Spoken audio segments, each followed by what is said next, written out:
Welcome to the Theoretical Neuroscience podcast. I am the host, Gaute Einvoll. For a neuron to be able to fire an action potential, there must be much more sodium ions on the outside of the cell than on the inside. Likewise, it must be much less potassium ions on the outside of the cell than on the inside. During an action potential, some sodium and potassium ions switch sides over the membrane, and with a lot of ongoing action potential firing, the neuron risks to, over time, lose the ion concentration differences needed to fire new action potentials. In fact, if the concentration of potassium ions outside the cells increases from the healthy concentration of, say, 3 to 5 millimolars to 10 to 15 millimolars, it might stop firing action potentials altogether. To avoid this, so-called ion pumps come to the rescue. The sodium-potassium pump simultaneously retransports sodium ions out of the cell and potassium ions into the cell. But this requires energy in the form of ATP, the key energy currency of the brain. The pump transports 3 sodium ions out of the cell and 2 potassium ions into the cell for every ATP molecule it consumes. And together with other pumps and ion transporters, it is generally able to maintain the ion concentrations needed for neurons to fire action potentials, as they should. The energy stored in the ATP molecules ultimately comes from the food we eat, and the processes converting food molecules into usable ATP are obviously required for a healthy brain function.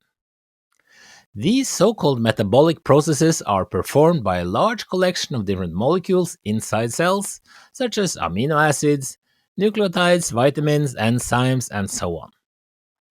Since so many different types of molecules are involved, it is quite a mess from a mathematical modeling point of view. And you have to be both brave and diligent to pursue a detailed modeling project of how such a metabolic network operates. Today's guest, Polina Shichkova, is such a brave and diligent person.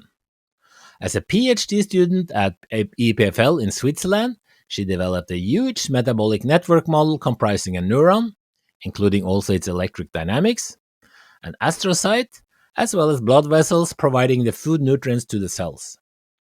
The model, which was published this year, contains about 150 differential equations modeling the concentration dynamics of the different molecular species, and in a truly heroic effort, Polina extracted the numerous necessary model parameters from experimental papers and databases.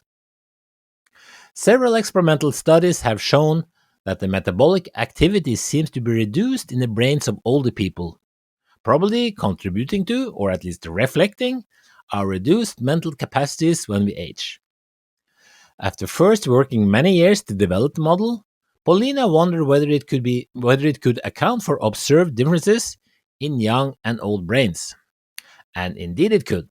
The model predicted reduced robustness and flexibility in the aged brain and identified potential anti-aging therapies. What is also very nice is that the model is open source so that anyone can use it and modify it to do their own research to improve our understanding of, for example, age-related neurodegenerative diseases, and hopefully also how their onset could be prevented or delayed. In the podcast, we talk about the model, how it was developed and validated, results from its application to study differences in young and old brains, and future prospects for this kind of metabolic modeling. Note that in podcast number 12 with Abraham Blackwell, we discussed more generally the kind of signal pathway modeling used in Polina's model. So if you want a general introduction to this type of modeling, you might check up this podcast. If you want to support the podcast, go to patreon.com/theoretical neuroscience podcast and choose a membership of your liking, for example at the cost of $1 per month. As a member, you will get access to a video version of the podcast recordings, as well as transcripts of each episode. And note that there is a 7-day free trial period when you sign up. I also have a YouTube channel called Theoretical Neuroscience Podcast, where you also can watch the videos. I will be most grateful if you become a Patreon supporter to help me fund the production of the podcast, even if you're not too interested in looking at the videos. But I also appreciate all the other listeners, and I hope that all of you can help spread the word about the podcast to other people in the community, on social media or otherwise. Okay, here is Polina.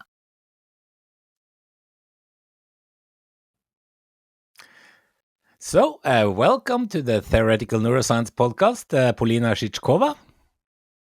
Hello, and thanks for having me. Yeah, well, I mean, just a very quick bio. Or I say that you recently finished your, or sort of recently, your PhD at EPFL in Yeah. Lausanne in Switzerland, and then you're working in the sort of like group of Henry Markram and Daniel Keller and others. Is that so? Yeah.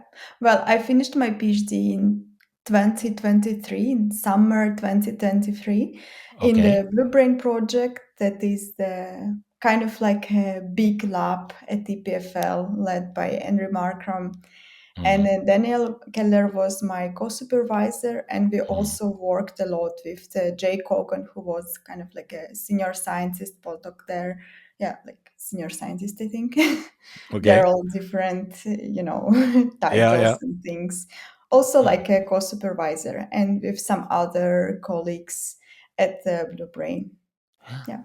And yeah, I know sort of. I certainly know both Henry and Dan Keller from their early work, and I met that the computational neuroscience is not that big, right? So if you've been around for a while, then we meet at conferences and meetings and so on. And now you work in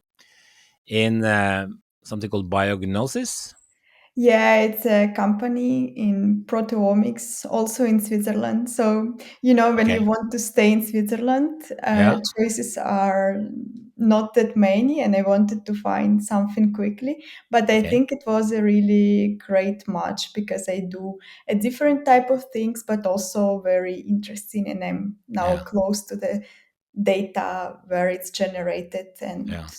So this has something to do with some like protein networks and stuff. no, it's more like the proteomics, like the quantities of proteins is what I work mostly with, Okay. like Where's biomarkers and mm. yeah.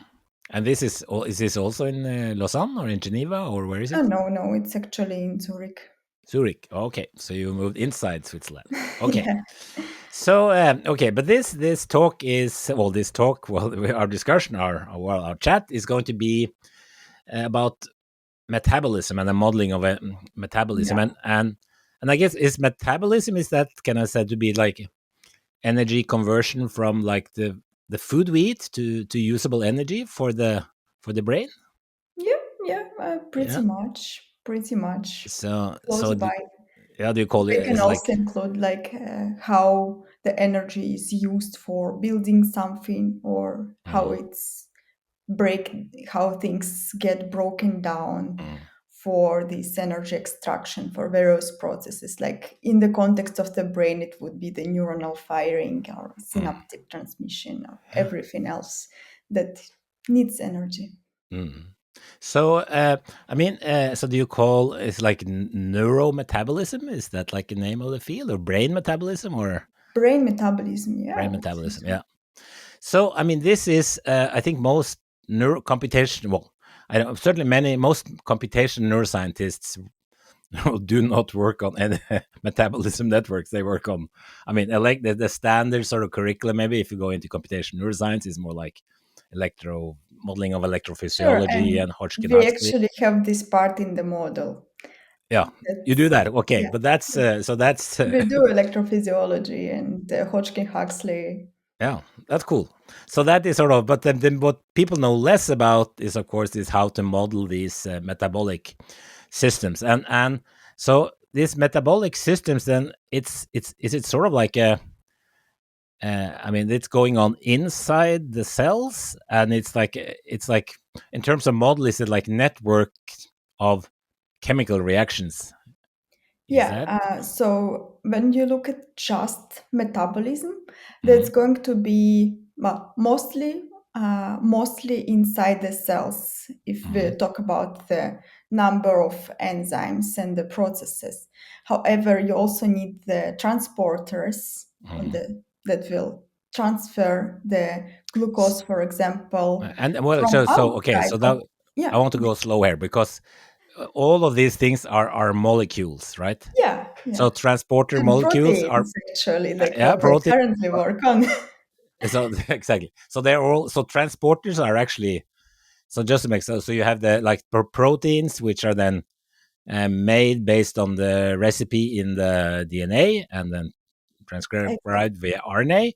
So these transporter molecules that transporters you talk about, they are proteins which are then Yeah, like these are tailor made. proteins which let, for example, glucose come inside the Mm, cells from the outside, mm, or they let the glucose go from the bloodstream to this outside. There, it's gonna be mm, taken up by neurons and yeah. astrocytes. So I mean, so I guess this when you talk about different. Well, I mean, there are different types of food, and now I guess you talked about glucose, which Yeah, is like it's sugars, just as an carbohydrates, example. Yeah, exactly. So, and then you have also this is just something I learned in grade school. I mean, fat and proteins. That's sort of what you have to eat in order yeah, to yeah. to. So okay, so just yeah, so what does your before we start going on to the details of the model, so your what does your model aim to explain? What is sort of the input to the model? Is it like food molecules coming in via blood vessels? Is So that sort of maybe let's start with a bit of a big picture of what is the model that we built. okay? So it's a combination of the three main systems. One system is the electrical signaling of the neurons, and that is like the classic kind of theoretical neuroscience, as you say, subject, Mm, how the neurons fire.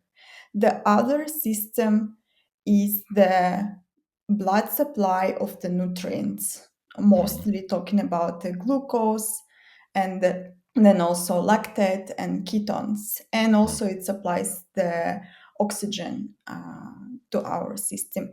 mm. And then in So just between also of the glucose and lactate and ketone, these are three sort of like energy carrying fuels. molecules, sort of like food in some sense. Yeah, exactly. These Yeah. are three Okay. fuels that we consider as Mm. primary Okay. Good. in the brain. And then in between of those two, we have the metabolism, which is the system of the chemical reactions that happen in both neuron and astrocyte. Mm, And we also, of course, have the exchange processes, and we have the supply in the blood from the blood, of course. And so these are the three main big blocks, big components of the model. mm. Yeah. So what about the of course the neurons and astrocytes are cells and blood vessels are also I guess cells. So you have this extracellular matrix or the Yeah, things between the cells. So they are also in the model or the effects of are in the course. model. Do they Yes. also do they also consume do they also consume fuel or food in the extracellular Yeah. space? It's So mainly inside cells. they mostly function as a so these are like the volumetric compartments. Mm, Yeah. And inside neurons and astrocytes, we also separate mitochondria as a separate compartments. And there we have the membrane and intermembrane space. So these spatial kind of volume details. Extracellular space per se for me is the kind of a compartment which allows us to transfer nutrients and oxygen from blood to neurons and astrocytes.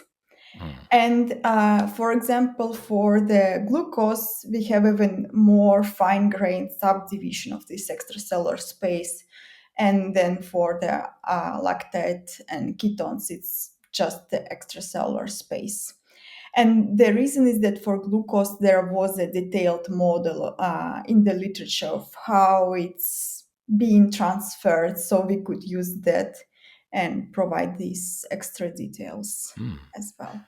Okay, so you have this model then, which has sort of like this one, essentially like a what to call, I guess, a neuroglial vascular unit, which has Yeah, essentially one neuron and one glia cells and one astrocyte, and it has some kind of blood vessels that feeds, I guess, oxygen in and nutrients yeah, yeah. in. Yeah, yeah, and then the extracellular matrix, which are involved in the in the transfer. yeah. So that's essentially, and then of course there are these the different molecules involved. So you talk about there's like different terms.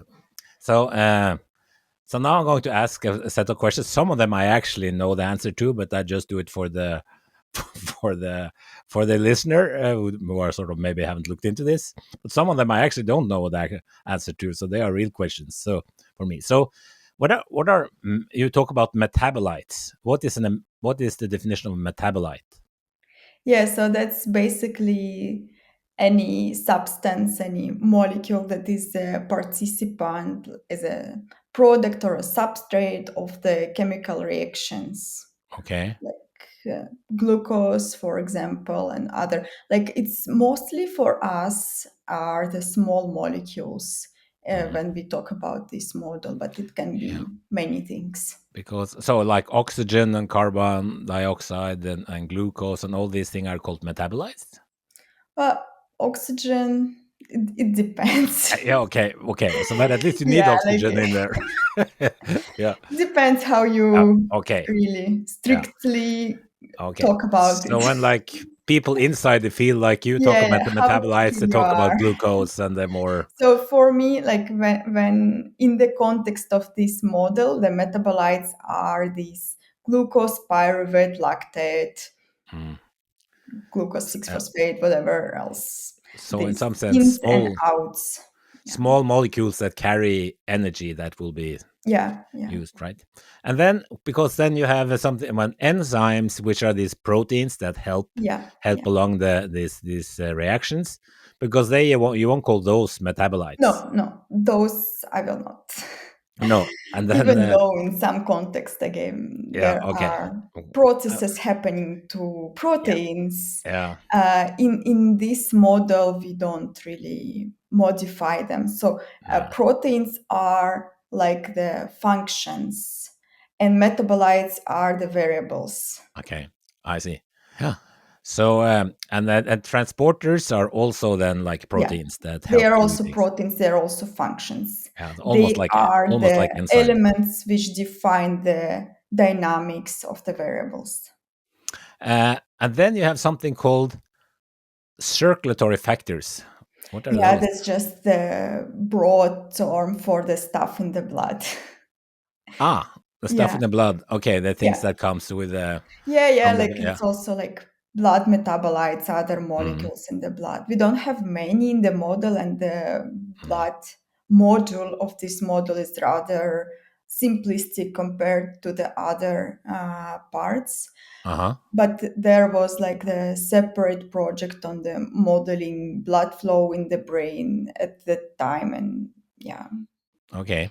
Yeah. so it So wasn't then my main focus. perfect. So and transcription factors. Maybe we can also explain that just to be sure Yeah, that everybody. yeah. So transcription factors are basically so we don't model them explicitly. Mm, We have them in the transcription factor enrichment analysis, which okay. basically Just say things. briefly what Yeah, yeah. transcription These are is. What the is the things transcription? that Yeah. define the expression of genes. Yeah, exactly. Mm. Other genes which define expression of genes. Okay. And then sorry, yeah.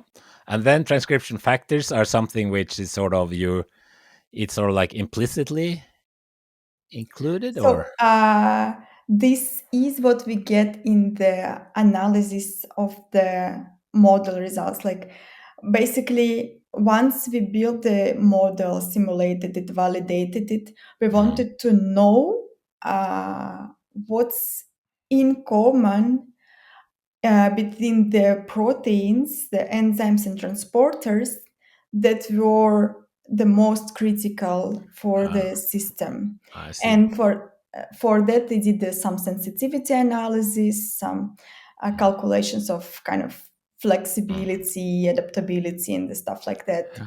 And then I took those most vulnerable proteins Mm, and run some tool to check if there are common regulatory transcription mm, factors.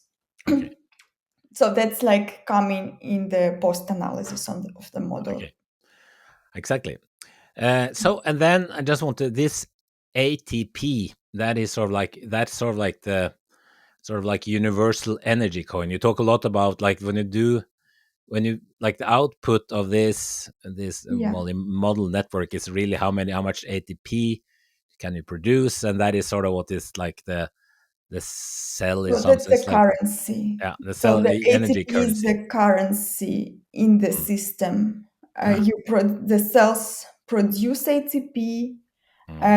in these metabolic reactions in the glycolysis, oxidative Mm. phosphorylation, Yeah. or getting it from the And phosphocreatine creatine system. mm, And this currency is used for the energy demanding processes like reversal of action, yeah, membrane potential, like sodium ion pumps. potassium ATPase Yeah. function Yeah. mostly. Yeah. And basically, what it means that ATP is needed for neuronal firing. If you don't get enough ATP, Yeah. you don't I guess. get Yeah. enough Yeah. properly I functioning guess that's maybe how neurons die. neuronal activity. If you don't get ATP, the ion pump stops working, and then you lose this concentration difference across the membrane, and the cell cannot function anymore. Right? Yeah. Yeah, at least sort of. Okay, so then we that's sort of like the so you have all these metabolic things that going on inside the cells that convert sort of like the food into ATP maybe, and then this ATP is used by ion pumps and all other processes that Yeah. requires energy in the say in the neuron, for example, to Pretty generate much. the concentration differences. I think we need some simplified picture because this is so information rich and messy that because you've been maybe we're living in this world for many years, but for Yeah, it's like easy to for get six over. years. you, and you came out of it also with a really nice paper. It's really challenging to deal with all this information, right? Because I just look at the model features that you describe in this paper is that it's 151 different differential equations for dynamics of molecular concentrations, right? So in some sense, you have 151 molecular So concentrations to keep track of. yeah, it's not the exact number how many molecular concentrations because we have also some that are calculated from the conservation laws. Like Mm, when we have the ATP, ADP, AMP, there is a okay, total pool, and we have ATP is dynamically defined by differential okay, equations, and then okay. the ADP, AMP they are uh, Yeah, inferred there, but they are mm, also part of the process. yeah. So at So least it's yeah. a big set of differential equations that you But need to, I and would that not expect that it's gonna be like that from the beginning. I would get scared. But you would have it chosen a was different growing project. and Yeah, we had to include more processes to yeah, account for all the yeah.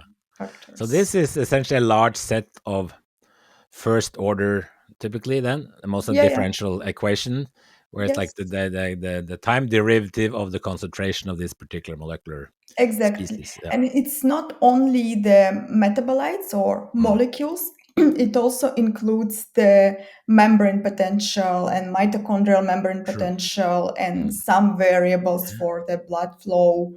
mm, So it's not only about metabolism, it's very important that we also have all these other electrophysiology and blood flow related components here mm. because this is like a big challenge to build this kind of multimodal model Yeah.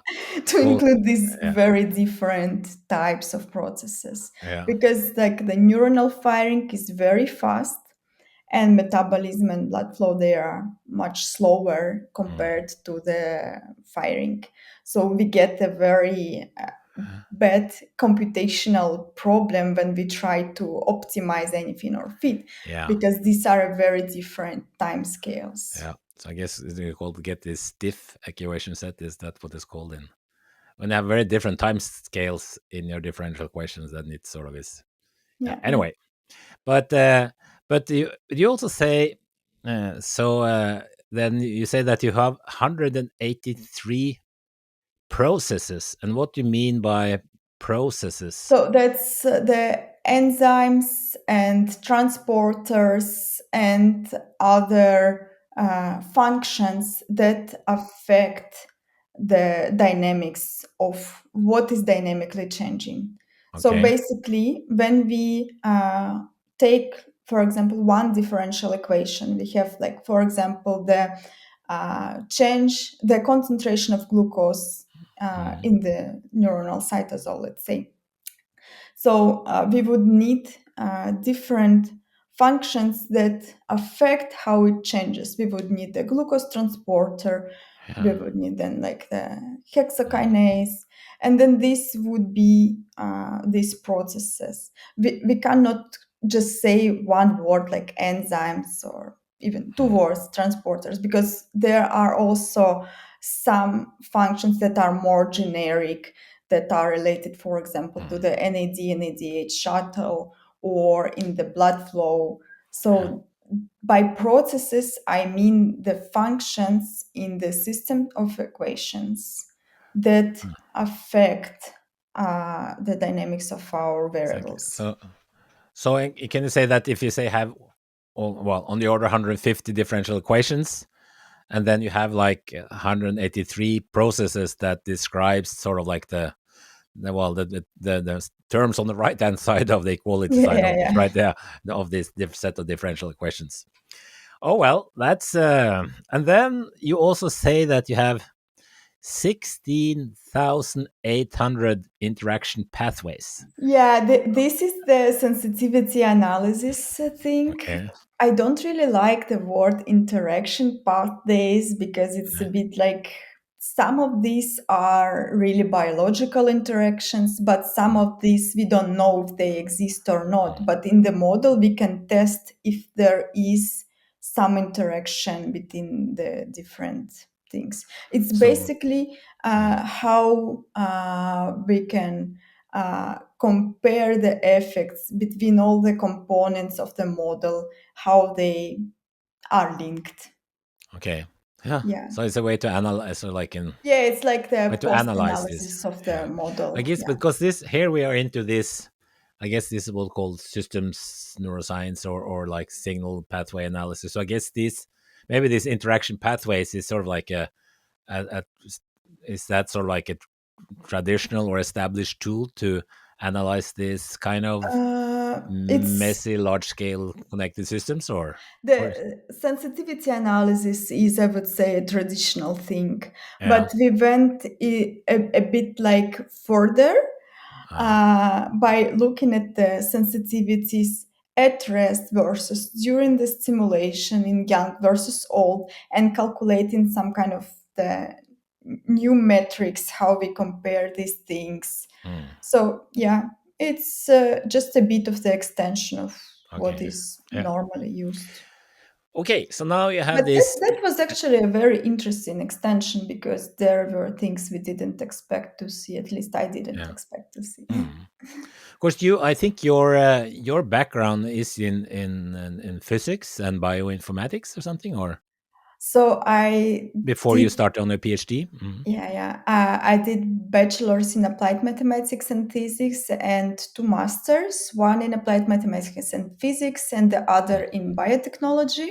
And Yeah. my thesis were all in kind of bioinformatics related things. Mm. And I also did some internships in the computational drug design, which is like protein ligand interaction, mostly like Huh. computational screening of these things. Huh. And this you did in Moscow, or Yeah, yeah. in Moscow? Yeah. Internships in Spain, bachelor's and master's in Moscow. Yeah, very good. So now, of course, when you come from a physics, at least from a physics background, and then I have this 150 differential equations, so I need to find the parameters. So that's set the parameters. So that's wow. And I mean, I just looked at No, the no, it supplementary doesn't start material. like this. You No, start with just like the small, like the starting point was actually the earlier model of the Professor Jolivet, okay, Renaud Jolivet. yeah. There, it Mhm. was, I think, around 30, 33 maybe equations, something like that. So Ah, some things were combined. yeah. So you start with something small. You don't start with 100 equation. No, You I start don't with know. a small thing, and then you realize that, Wow. oh, there are missing Mm. components. I need to add them, and So how did then you so how did you identify that? I mean, for one thing, 33 equation is not small, but that's it's smaller than 160. But how did you identify, say that, oh, I need something more?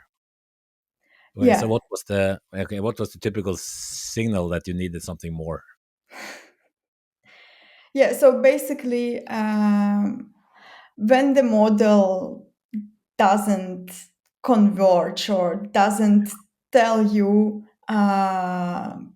what biology is telling, what experiments are telling, or Mm, when it's insufficient to answer your questions, mm, then you think I may add something more, mm, given that you already refined what you have based on the literature data. And it was really like a huge effort to go into the literature. Like I went to really into really old biochemistry papers yeah. describing the single enzymes, how they work, like measuring these parameters Wow. for these enzymes. That was like Wow. amazing. I think it's very impressive that you stuck with it. This is a heroic effort.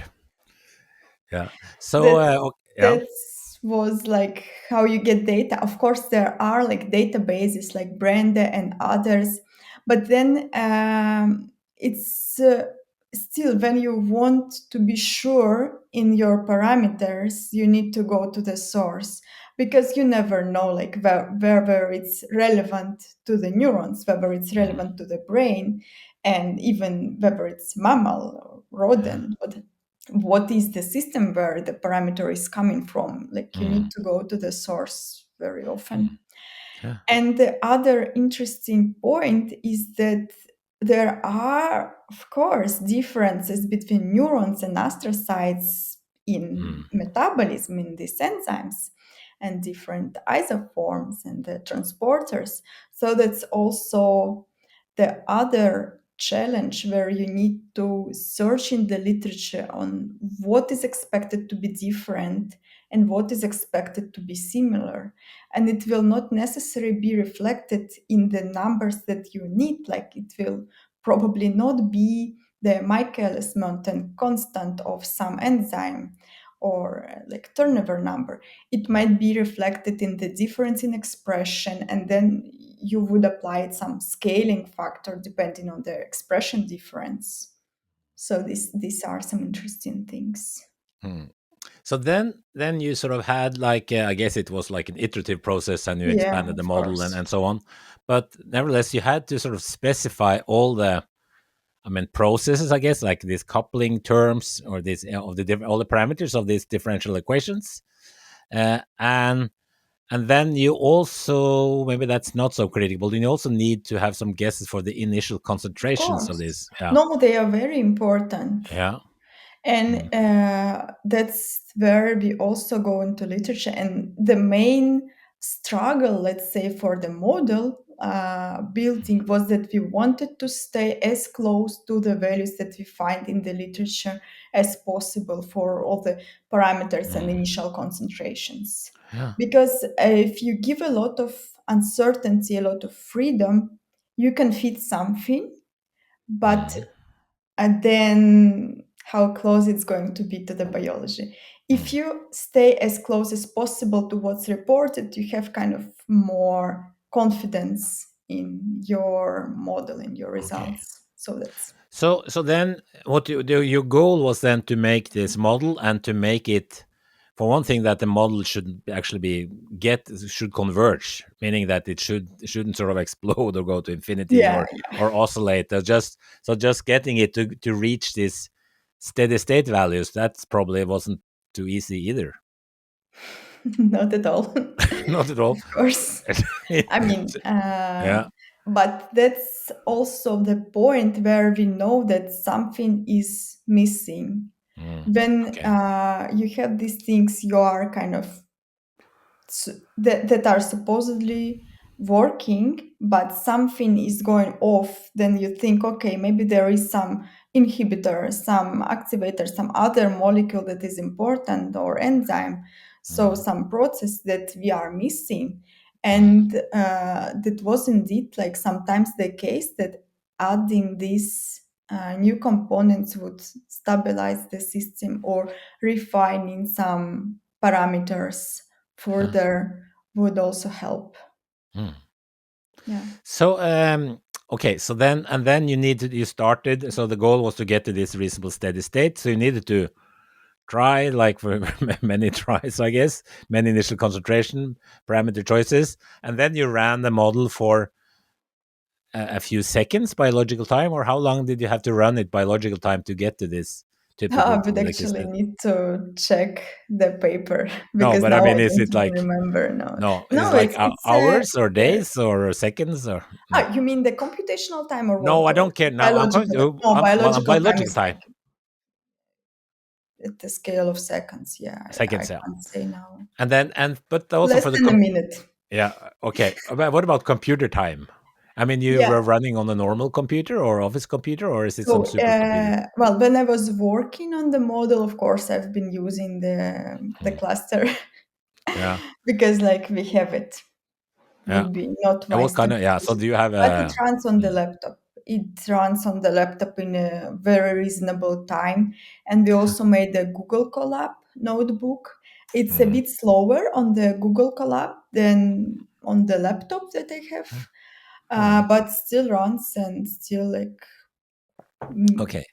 So then, relevant so time you took scale. these parameters from the like literatures and from for the these processes like kinetic constants and stuff like that, and then you ran it sort of and then you also adapted it to I mean you in it well after you've gotten some estimates from the literature you have to adapt it to well to make it converge for a steady state and also to be reasonable agreement with experiments. So then you optimized some parameters and kept them within sort of reasonable bounds. Was that the approach or Yeah, well, roughly speaking. But yeah. for the NGV system, we don't have that many time series recordings for the metabolites to have a Mm, reference.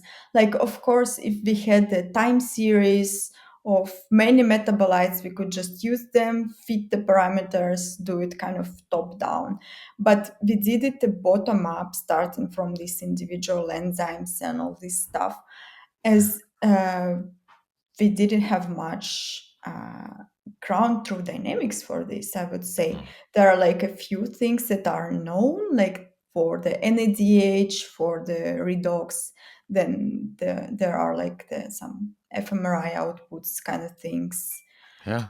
oxygen glucose index, Bolt signal, and Mm, yeah, we know some stuff about glucose, but not much. Like it's not easy to mm, measure metabolites and mm, not easy at all to measure them their dynamics. And mm, if it says something about living systems, I don't know mm. if even now, like 2 years later after this is out, anyone did it. I doubt I so. have no idea. So, but I guess maybe your I think well now that you have your model, I think this should stimulate people to sort of to actually to do this kind of To see measurements to how see they whether to behave. what extent Yeah, yeah. yeah, So whether like your model can explain it, like it's to have a model that can trying to account for all these things at the same yeah. time can be very So useful for the field. there were back then some fluorescent studies, I think, for a few key molecules. Yeah. Mm. But just getting to having the model give steady state values which are reasonable, that is just that's a Yeah. huge achievement by It's itself. not just a steady state, it's also like changes when we have more firing, high firing frequency, when we have a Ah, okay, stimulus coming in, we have more consumption. And we know from the theory how things should change, okay. what is Mm, consumed, what is being produced. So we need to see these reasonable changes, mm, and we need to see these changes in the activity of the enzymes which will drive these concentration changes. So this it's not just about steady state or being anywhere no. close to it. It's also a lot about having the change in concentration of ATP when ATP is consumed or Mm, produced, and all other mm, molecules. mm. Yeah, that Yeah. was like But equally was this important. something? Okay, so this was something you to, in some sense, the parameter fitting, or it was it like a prediction? So this was largely a prediction. Yeah. Mm, mm. So Okay. for Mm, 15, it was really like the trying to get it steady when there is no stimulus. And for how it changes, we rely on this data driven approach and just hope, kind of like, oh, even though it doesn't sound very mm, convincing. So we are expecting to see these changes, and if we don't see them, we go into the literature to find what is missing. mm, mm. Wow. And then when you thought where you were done, you had to do it both for young and old cells, right? This is not complicated part, like No, but I mean, you need this new building set of the parameters, model. right? You Huh? need a new set of parameters, don't you? So building the model was the most Okay. complicated and time consuming part, which took like more than 5 years. Okay. And once it worked, it was actually a very quick to get the aged or old model to work. So basically what we needed is the single cell RNA-seq data Hmm. from the young and old. So what There is was like RNA sec data? it's like the transcription of genes in the Mm. brain. So it tells you how much of these proteins are Yeah. made. Right? Mm, How much expression of each gene is there? That's like a mm, proxy of how much protein is going to be there, even though there is a lot of debate about the mm. protein transcript correlation and these kind of Okay. things, Yeah. due to the lack of the single cell proteomics in rodent brain. At Yeah. the time, we were using this data, and it was a very good proxy. Mm, So basically, we knew for neuron and astrocyte how expression of genes is changing with aging. And these fold changes, I could use them as a scaling factor for the concentration of enzymes, huh, and which is basically like affecting the Vmax of the enzyme, like huh, the main one of the main parameters for each mm, enzyme and transporter of how active it is. mm, And with these scaling factors, we also needed just a few other things for the differences in the blood uh, metabolites, the blood supply of the nutrients, and then the activity of an ADH shuttle, and the synaptic stuff also scaled. So the activity of an ADH shuttle was like the very last component that we had to fit based on just the theoretical knowledge of how it changes with aging. The mm, other inputs were like more quantitatively driven. mm, And this was more based on the papers saying that this is changing that much. mm. And then like I could not believe it, but it worked, and it was like So what? amazing. So what? In what sense did it work? That it gave uh, out all I, this. so basically when I was building a model, I could Mm, see like how sensitive it is for some random changes, like you yeah. add one parameter here there, it's uh, completely different thing yeah. for many interventions. Mm, So it is, in a sense, a fragile system. And I thought that when we apply the scaling factor for like almost every component in the model, it will mm. just not Because be the stopped. It scaling will factor explode. was sort of, yeah. The scaling factor was to take into account the effects of aging. Exactly. Yeah. When we bring these Mm, RNA-seq driven scaling factors to every Yeah. point of the Yeah. model, it will explode and the Or solver will just not converge and will yeah. tell me that Yeah. I am doing Yeah. Yeah. insane things. Yeah. But it got solved and I was like, Oh, that was fantastic. amazing. That's Yeah. impossible. Like that Yeah. was like, I think, kind of a major um, sign for me that Yeah. it's actually something meaningful Yeah. because we bring like a very strong input, so to say, Yeah. a very strong modification, biological one, like Okay. data driven, and then it works, even though if we do some nonsense modifications, Mm. it breaks. Yeah. Hmm. That was very interesting. Yeah. Because yeah.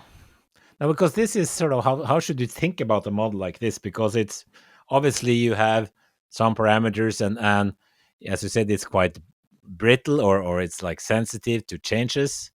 But nevertheless, the structure is such that if you scale the parameters, then it behaves sensibly and actually Yeah, I gives sort of mean, sensible predictions for it's like not differences. just the fact that it was solved, it Mm. is the fact that the observations of how things are different in the aged model Yeah. compared to young, the outputs of the model, they were aligned with the literature. They made Yeah. biological sense.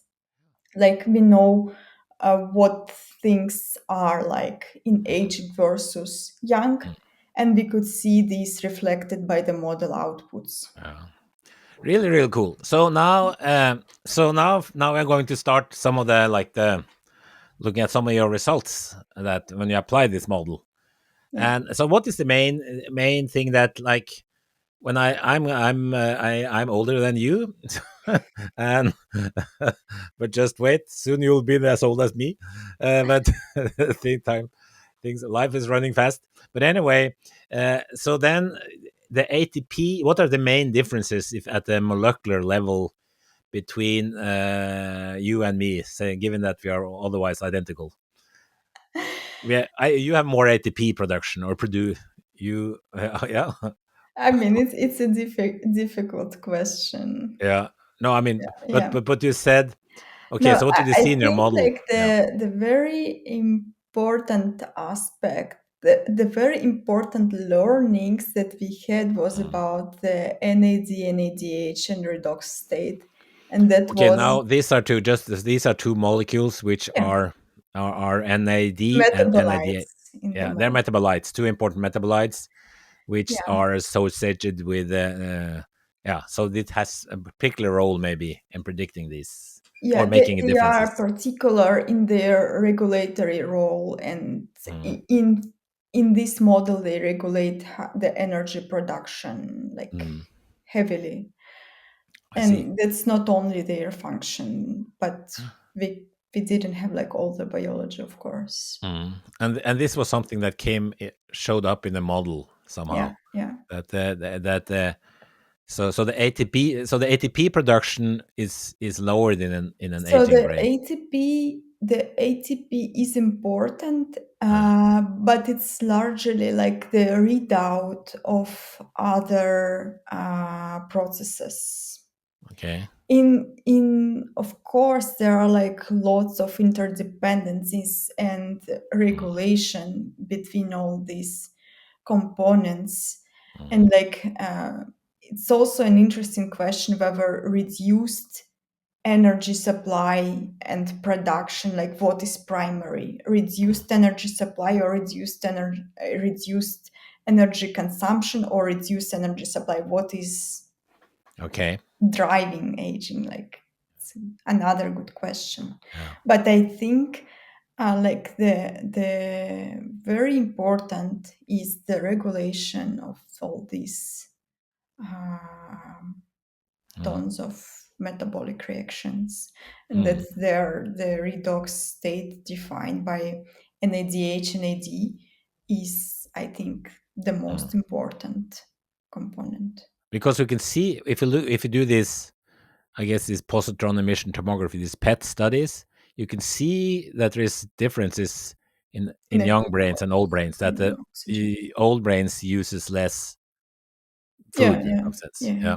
Yeah. So this is sort of and this sort of shows up yeah, in your yeah, model, right? As yeah, yeah. yeah, yeah.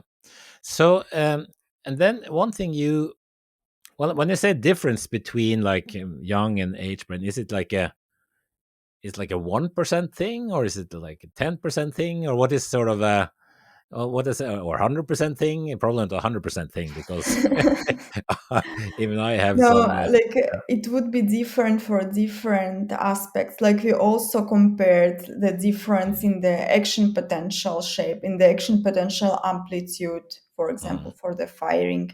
And the difference will be a different percent for each metabolite. I cannot tell mm. just No, one I see. number. It's not one scaling factor applied I to see. all.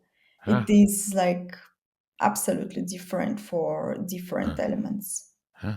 So and of course one question is sort of what part of neural activity you well sort of is responsible for most of the energy consumption, say in the cortex. I mean, is it like action potential generation? That's a sodium potassium pump activity. Yeah. So is that where why we have to eat our food? Is that the main thing, or is it? There's also glutamate release at synapses and these So processes. yeah, that's also very important, but I cannot really tell much about it in terms Okay. of this model because we have it a very simplistic Mm, modeling for this. Yeah, and mm, also, of course, there are like different types of neurons. And mm. in the later paper, the Farina et al. There, I'm also a Yeah, co-author there. I'm going to There, link to all it's these papers on the having homepage. different neuronal types and comparing them, what consumes more, what less. There, we have a more detailed electrophysiology models. So this is more appropriate Uh, question to the circuit. So Yeah. if you look at differences between astrocytes and neuron in terms of energy consumption and how it changes with age, is there like any are they both consuming less with age, or is it neurons more than astrocytes, or So there are many differences actually between neuron and astrocyte, mm, and so it's both in terms of their energy consumption, energy production, and even this sensitivity analysis, even like how they respond to perturbation. So there are like all these aspects there. So of course the neuron is like at least in the scope of this model, mm. neuron kind of suffers more, Really? but Yeah, it's kind of it's clear because it's firing. It has this heavy energy consumption. yeah, because of the action potential generation, Yeah, right? yeah. Yeah. Yeah. Huh. But the astrocyte is like they should not be separated. Like if we would simulate just neuron without astrocyte, it would make less sense because the astrocyte is very tight, or astrocyte without neuron as well, like the Yeah. other way around. They are very tightly connected in terms of the energy support of the neurons Mm, by astrocytes. mm, So we could see these differences, and the astrocyte is kind of mm, helping the neuron, and probably it's buffering some perturbation in a sense, mm, whether it's being the simulation or kind of biological perturbation. Because then we start with all this perturbation analysis and the sensitivity stuff in mind. mm, We were thinking about the processes like DNA damage and oxidative damage and everything else in the cells that make enzymes and transporters not optimal. So mm, there are all sort of biological things happening, or even physical, mm, that will make them not as like in the perfect optimal condition. And mm, how the system would work with these suboptimal machines doing work, uh, that's the interesting question, because in some in the young system we get like this effect gets kind of distributed more than in the old system where we heat it and the other components of the of the model of the molecular system cannot compensate for it. Hmm. That was the idea. Yeah. So, but because you actually try to simulate the Yeah, effects of damage, and like with sort of like maybe mutations on DNA or something, or like maybe also. it was purely by changing the parameters up or down Sure. by Yeah. either 5 or 10 or 20%. Mm, uh, doesn't really matter that much. The mm, qualitative yeah. conclusions were Mm. the But same in the this phase. idea was that this somehow should reflect sort of like change in DNA or incorrect transcription or Exactly. something. Some. Reflect that there is something happening due Yeah. to what this Yeah. enzyme is going to be not optimal. Yeah. And then you found actually that again, those of us with an aging brain, we are more fragile. We are more Yeah, susceptible yeah. to. They have less robustness. Yes, that was very interesting, and that's also where Lida Canari, who is now a professor and she's really great professional, did Right. some topology analysis, and that was like super exciting to see how the absolutely different methodology applied on the this model actually shows us some So this was more of like a like some kind of graph theoretic analysis some of the network with some kind of, and then she yeah, looked at the network structure from like more pretty like much. yeah, and But then we yeah, have like this again, we have these weights that are age dependent, yeah, and then that's and somehow we you have said then this adaptability or flexibility kind of thing, like that's how they connect, how mm, enzymes and metabolites connect, like what is their mm. interdependency.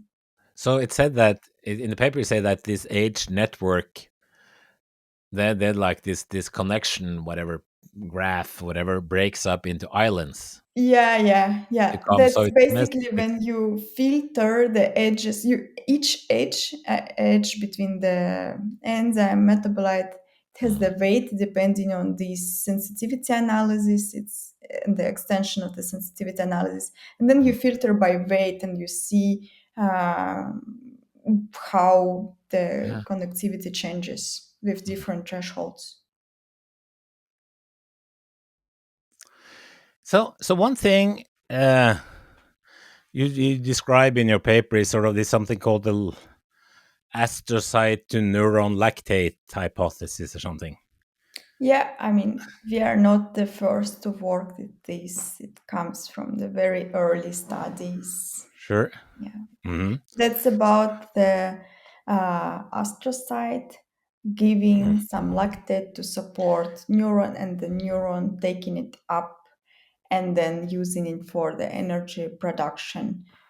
Yeah, and there are like different conditions when it's having more or less activity, more or less contribution to the energy production. Yeah, because I read up this that I mean if you if you have glucose, you Yeah, have a process or something, Krebs cycle or something, yeah. which is much more efficient in terms of delivering ATP. While lactate is sort of it's like a bit inefficient in terms of it waste. It's a little bit more wasteful than glucose. So why do you need this lactate thing?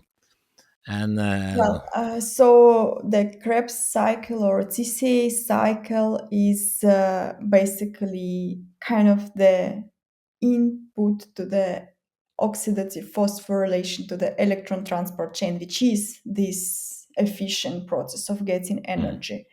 Lactate pyruvate is what is uh, before this Krebs cycle that there is a step, a conversion between lactate and pyruvate, and then pyruvate can be fed into the TCA cycle. uh, Pyruvate itself can be produced from glycolysis, starting from the glucose coming from the blood, and the glucose is generally considered as the main fuel of the neurons mm, because of how fast and easy it gets. But of course, it's first going through the glycolysis with a very small ATP output mm, compared to the oxidative phosphorylation. But that's yeah, I wouldn't say like that lactate is wasteful or not. uh, Yeah, it was considered a waste product of the metabolism uh, for a very long time, like starting mm, from the studies of like mast cells, there it's also uh, produced.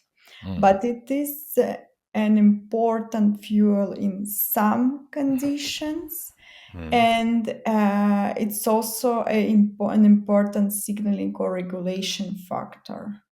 Okay. Yeah. Yeah. So the idea is that somehow the under certain conditions the astrocyte produces lactate, which then diffuses over or Well, transported over they to the neuron. they both produce lactate like Ah, pretty much all the time. The question is how much is produced versus how much is consumed and okay. how much is exported or Mm. taken up Yeah. by the other cell. Okay. So yeah. So anyway, so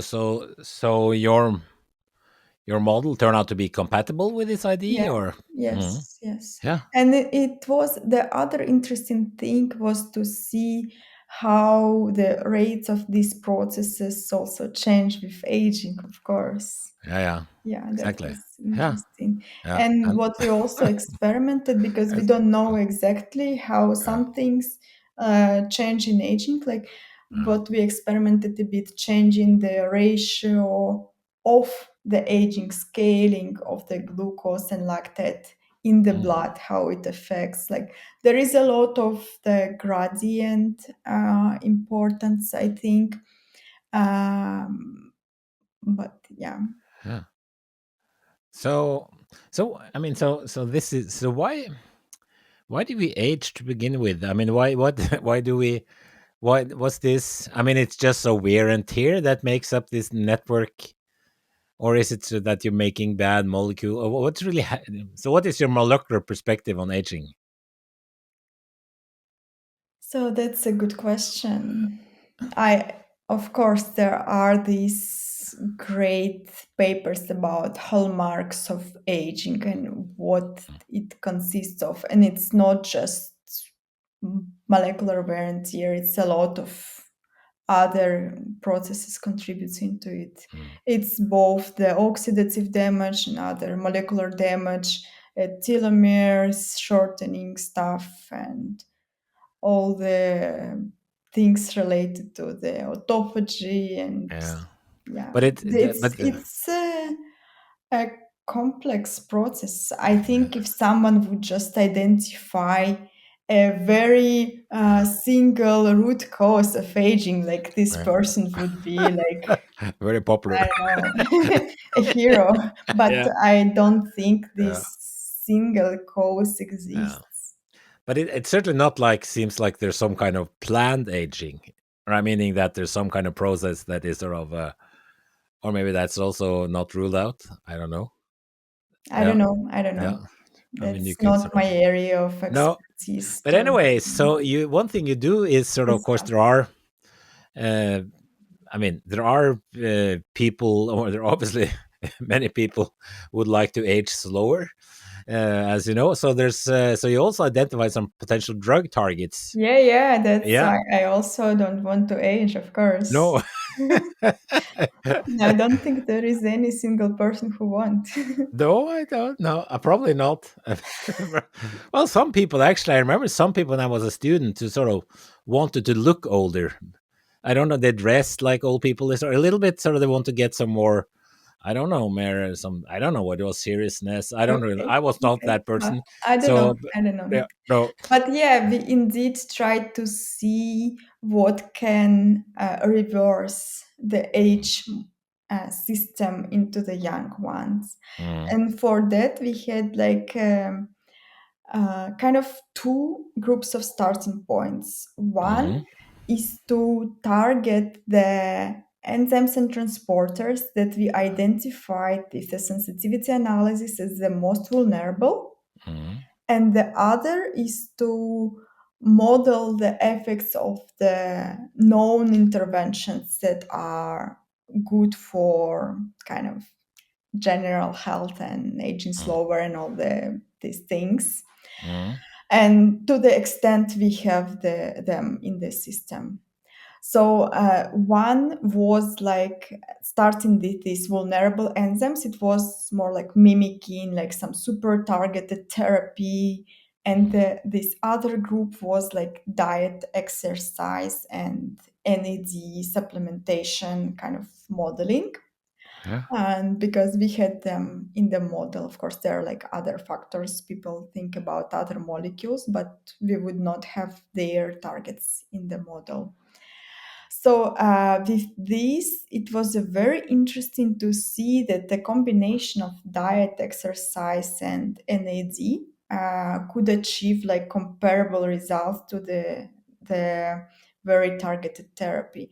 And how exactly we modeled these things was also like the optimization procedure. We just selected which parameters in each case are led for the constraint optimization and which direction the model would converge. Hmm. And the goal was to have the output of the old system to be as close to the output of the young system, Okay. not Yeah. changing young system, of course. Yeah. And then you found this. You found this. I saw that too. That is like you identified the 10 highest priority targets, and the Yeah, winner. that was Yeah. from the sensitivity Yeah. analysis. And Yeah. that the winner was ESRRA, estrogen related receptor alpha. Yeah, Uh, the very so interesting one. Yeah. so so that was sort of, so what do we, okay, so how, how do we modify that, or how do we, can we, how do we boost that, or how do So we? we don't. So one actually interesting thing is that this is also related to the blood glucose, as far as I remember, and the blood glucose is something that is different between young and old, Ah, and that was one of the kind of ah, uh, observations in parallel with the model, but coming from the literature. But we ah, don't modify this transcription factor per se.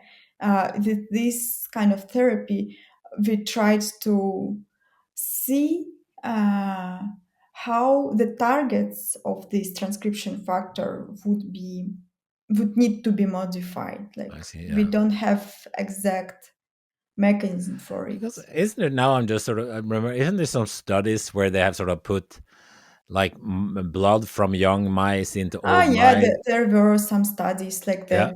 That's also not what we tested. No, but this is, at They least it has were something quite to do with blood. successful, I think. Yeah. Yeah, and so if it has something to do with the blood glucose, maybe the young blood was better at the better glucose, whatever.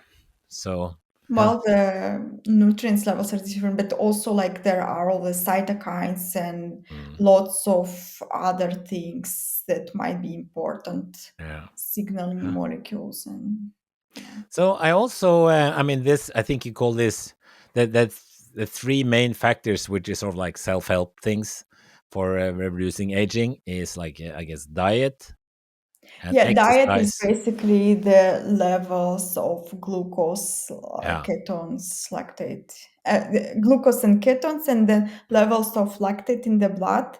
This is the proxy of the effect of exercise because with Mm. exercise we produce it in the muscles. Okay, and okay, exactly. So this is why diet and exercise makes us, yeah, exactly, make it, the old network, look a little bit more similar to the young Yeah, network. yeah.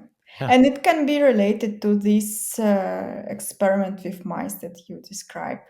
But Mm, there are so many more things in the blood that we cannot just say that yeah. these are a few that Yeah. matter. Mm. What about also that like cold shocks should be good? I Yeah, don't know if that, maybe that's, yeah, that's I've heard about that, but I'm not quite yeah, sure we have that's, no means to test it. with No, this it's like model. shocking the system. How? Yeah.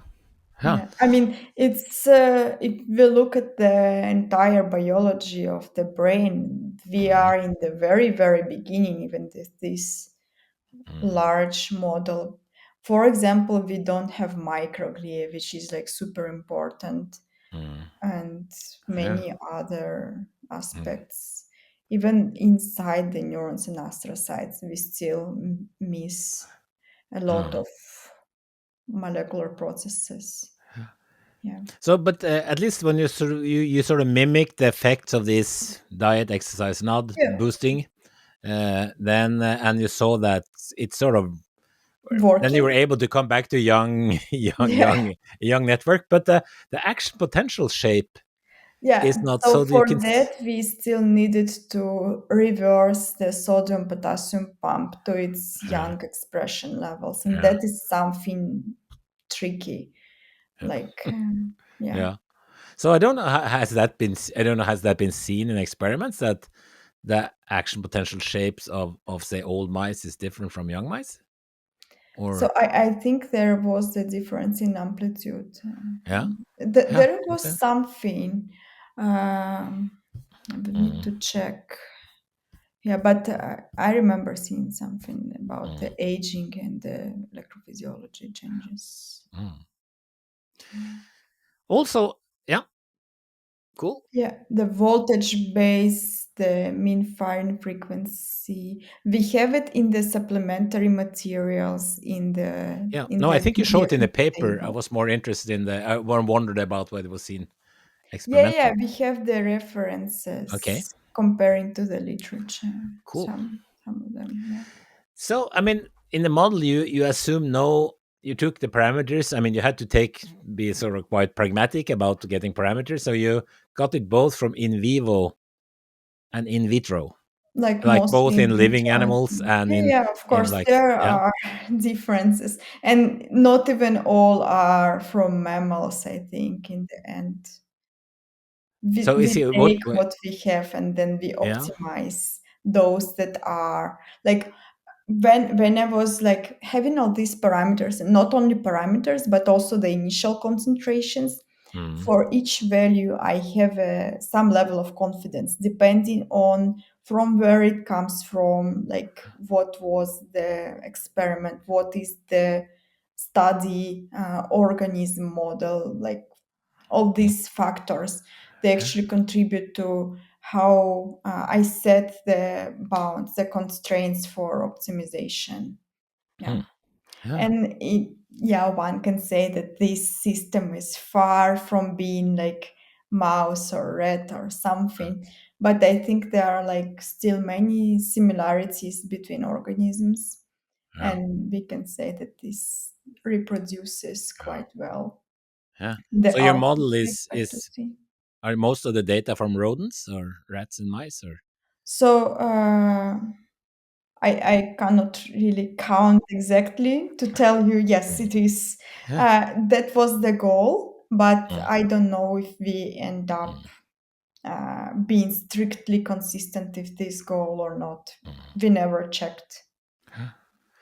So then what's if you want to what's next then? I mean what you well for if you want to I think there's a lot of work to understand this model, so I hope that the community uses it Yeah. and explores it and so but if you sort of as the person behind it, then what if you would like to, if you had more time or want to started your own group to develop this further, Yeah, what would you so have we liked to do? actually did already some other study even when I was still at the Blue Brain. Mm, That was led by Jay Cogan, and we applied the model for simulating the GLUT1 deficiency. So I was doing the so what is that? The modeling. glut what is the glut1 deficiency? So that is some disease where the expression of the glucose transporter Ah, is affected, is lower okay. basically. And so took the model into this disease and tried to see, can we simulate it, like can we reproduce the phenotype, which is like seizures basically. And indeed, these very few changes actually that are related to this disease, we could get seizures phenotype, and we tested a number of potential interventions, and with the goal to find which interventions would get rid of seizures basically. And Yeah. that was quite successful. It's also published in the PLOS Computational Biology. So Mhm. that was a very interesting exercise. And I think, like, I hope the model will be taken over by others who are interested in understanding various diseases and using it to see what are the mechanisms, because also with this GLUT1 deficiency there were factors like I cannot remember right now, but there were some learnings from the model on what is actually important Mm. in this Yeah. phenotype. So it was not only the expression of the enzyme, but there were some other things Mm. that one can check in the Yeah, paper. I so just so because I mean, this model was then it was written in Python, maybe, or So no, the model is in Julia, and I have a very Julia. interesting story to tell you Okay.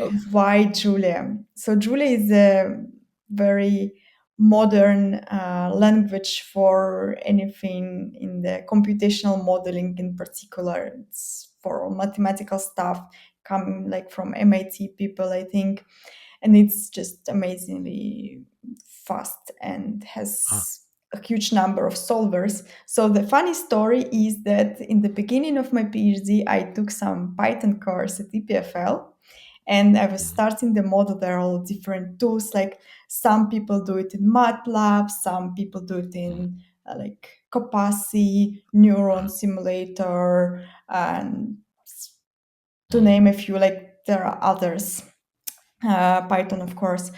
But like I asked the teacher at the course, like, what would you recommend? And he Mm. told me, well, for your problem, I would switch to Julia. I was like, wow, the Mm. professor at the Python course tells me to use Good. the other language. I was like, Okay. yeah, I would give it a try.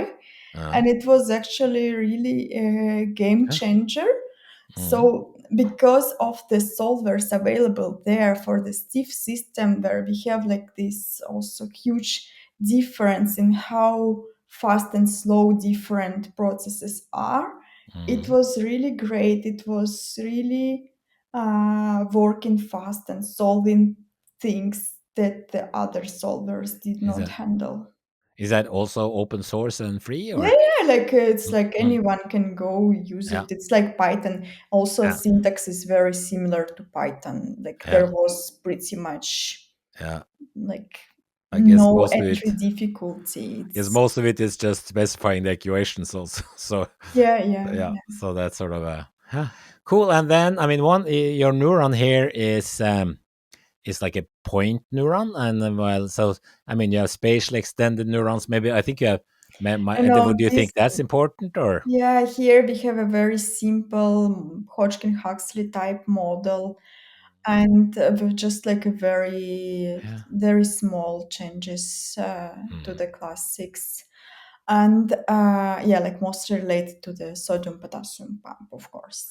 Yeah. But in the Farina, Sofia Farina paper, Mm. there are like more difficult, like more advanced neuron models that Blue Brain was developing over Ah. years. Yeah. And these are the different neuronal types, also Oh. very Yeah. interesting things. Excellent. Yeah. But Yeah. for the unitary model, that Mm. was not the case. That was Yeah. not the goal. Yeah. Wow. It's just sort of, I mean, sort of like when you've been sort of, I'm just thinking about how to deal with with these very complicated information rich models, models with many high dimensional models like Yeah. yours, and and you sort of been expanding your model, adding more stuff when you needed to explain experiments. And just can you sort of I mean, if you can end up, is it an advantage to even have more model parameters than experiments? I mean, so I mean, when should you So stop? When is it big enough, or can it be? it's not Yeah. about adding just more parameters. Mm, It's about adding the kind of biologically meaningful value. So with these parameters, we add like some factors like inhibitors, activators, or even the new cell type if we would need to add the microglia, for example, or some pathways if we would add some like mm, more, I don't know, protein yeah. synthesis or anything else. Mm, And there are many things that were not directly important for the key energy metabolism pathways, so we did not include them. But they are, of course, like for other studies, might be mm, critical. For example, like how cells get rid of waste, like or autophagy, something like that. This would be mm, like super interesting. Or yeah. again, like including microglia. This is Mm, like I'm like, oh wow, that mm, would be super cool, but yeah. I don't have time, No, unfortunately. no, no. No, no, like, but I mean, Uh, I am there online, and even though if I don't have time, I can mm. try my best to help those Ah, that's who good. try to do that. Yeah. So yeah, I'm So really that, yeah, that's happy. good because that helps a lot, of course. Even if it was for you, it could be really fast to answer. Yeah, yeah. While it can really. So where is this model that you could probably find on GitHub or So something?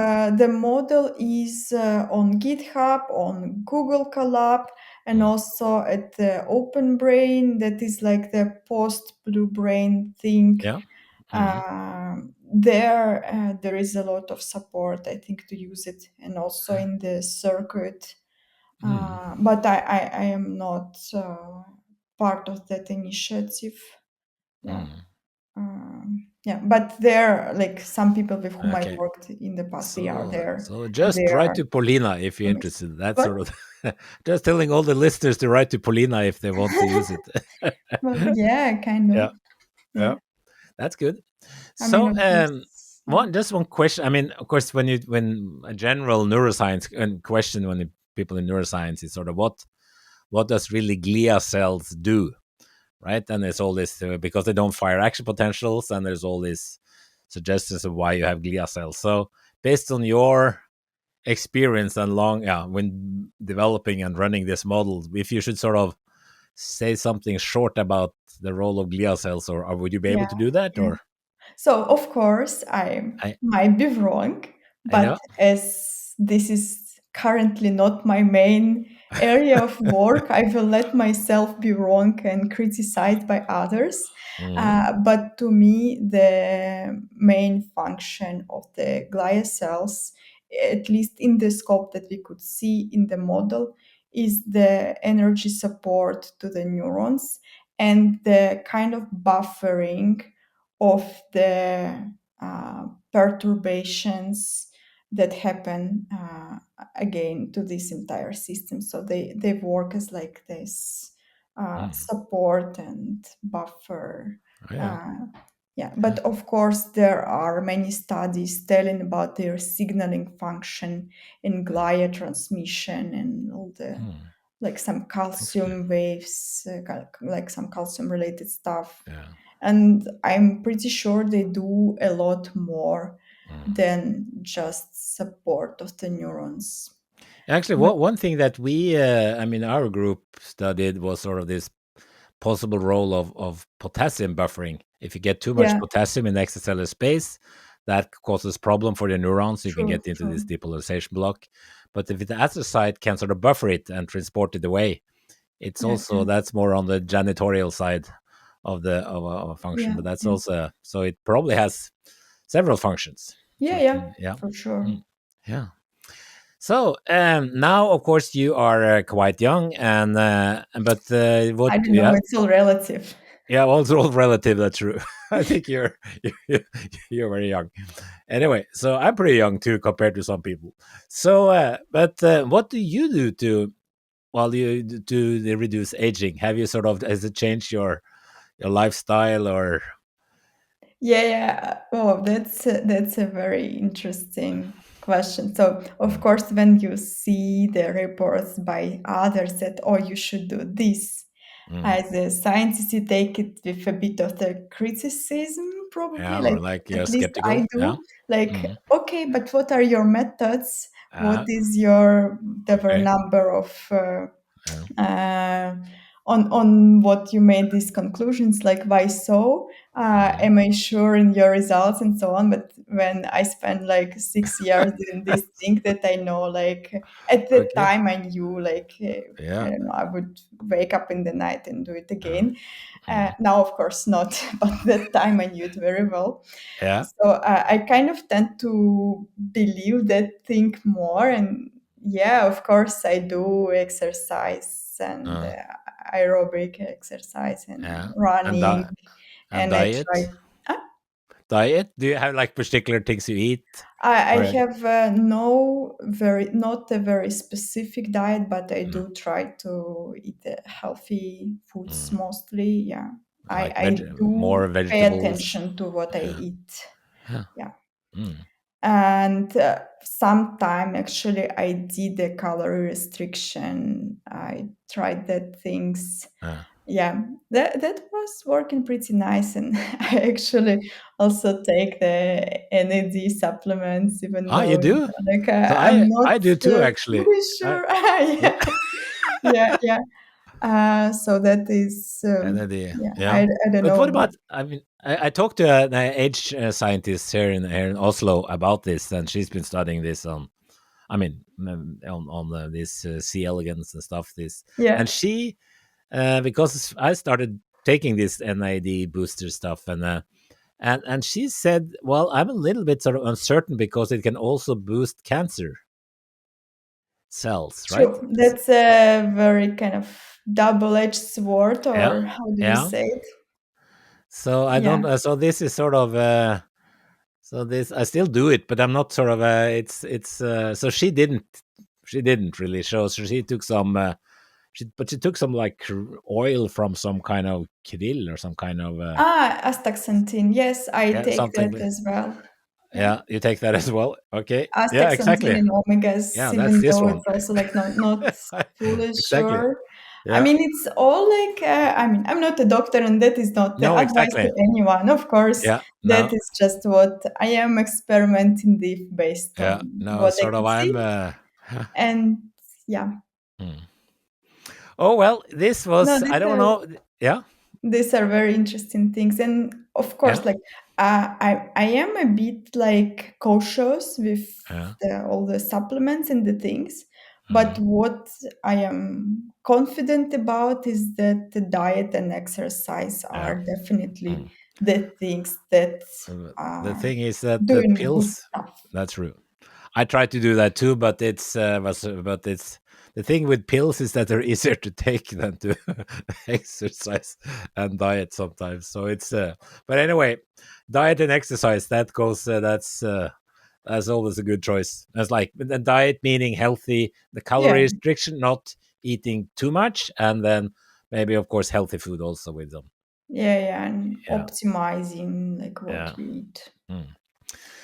So thanks a lot, Paulina. This was great. So I don't know if there you have something that you really want to say before we log out for the I evening. think we are good.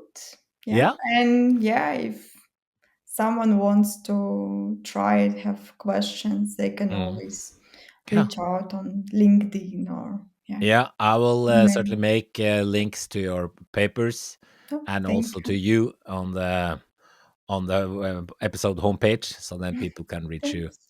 Yeah, from there. sure.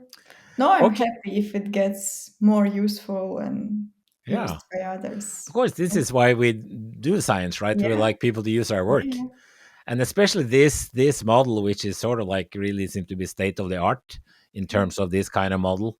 And it is so it's sort of almost like a test animal, right? I mean, yeah. it's almost What there's so many was things to check what out. was very, I think, encouraging is that it took really long time and lots of efforts to build Mm, this model at first, and then it took very little effort to build the mm, aging model on top of it, and it took a very little effort to build the GLUT1 deficiency model. So, mm. like producing the new kind of models of some modified states or some small extensions is actually easier, way easier than this initial model. So, is there anyone at like at the Open Brain then who is sort of a little bit sort of maintaining the model, or is it because often this I model is don't know. something? No, yeah. So it should I, be right. I I mean, hope so, but yeah, yeah. Also, in the Google Colab, I have all the setup with all the versions, and uh, like people don't need to install anything; they just need to uh, follow the instructions, and it will yeah, run. yeah. Oh well, thanks a lot. Thanks a lot, Polina, and Thank you. all the best both for your model and in your new career Thank you. in the company. Who So knows? Maybe I go back to I modeling at some I point. think so. Maybe I you don't get a know. taste now. This when you made this seminal model. How can you leave? Well, there are all other factors There are other factors. That's true. need There are to be other factors in our considered. life. Yeah, It's a that's how it is. complex system. Yeah, that's right. It's a complex system. Anyway, thanks a lot. Thank you. Thank you.